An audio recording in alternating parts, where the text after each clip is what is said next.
He walks back into Washington not as the impulsive prince of old, but as a man on a mission to reclaim his place on the world stage. 7 years after Khashoggi's killing, power, scandal, and ambition collide again in the West Wing. So what does Mohammed bin Salman really want this time?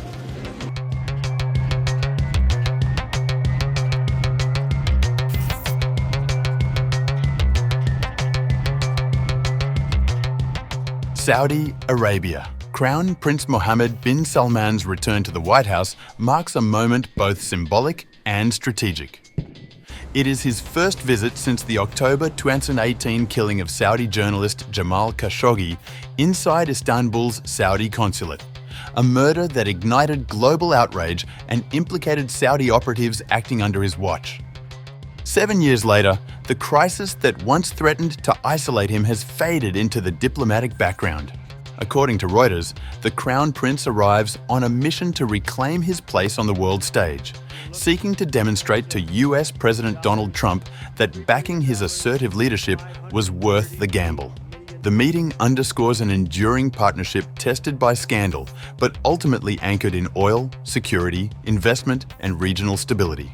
During this trip, MBS presents himself not as the impulsive prince once criticized for his intervention in Yemen, but as a self-styled statesman. According to Reuters, the Saudi crown prince now casts himself as a broker of peace, repairing ties with Iran, pushing for a Gaza ceasefire, and welcoming Syria back into the Arab fold.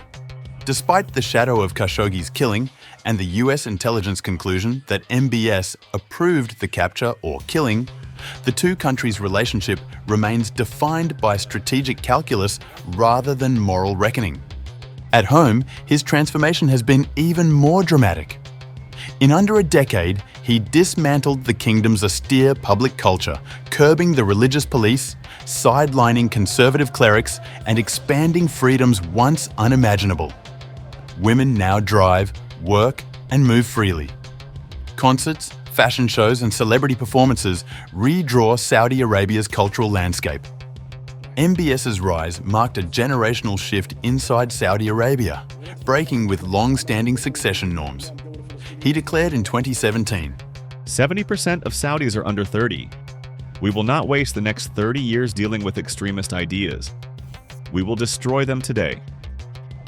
His dominance now stretches from politics to sports, where Saudi Arabia's public investment fund reshaped global golf, lured some of football's biggest stars, and secured major hosting rights. His image fills malls, billboards, and media.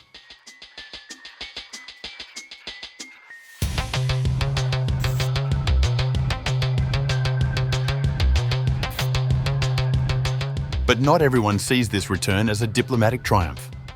A sharply critical Washington Post column by Jason Rezaian warned that welcoming the Saudi crown prince back to the White House is a costly mistake.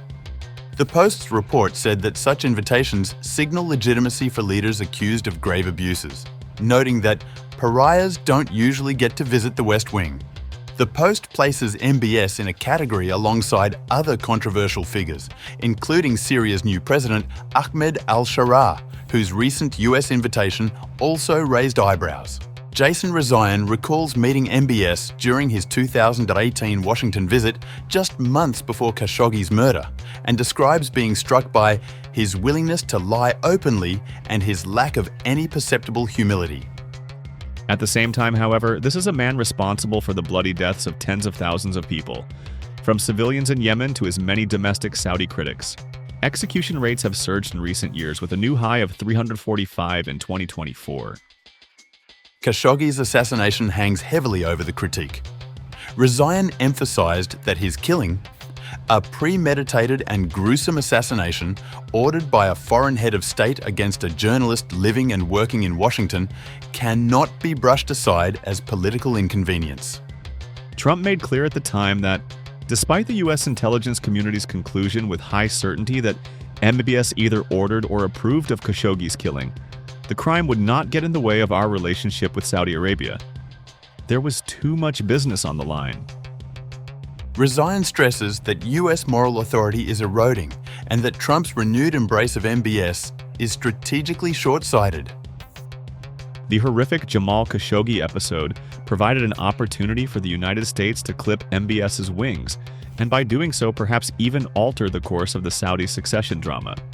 We missed our opportunity then, and by welcoming the Crown Prince to Washington this week, we will entrench him in power even further.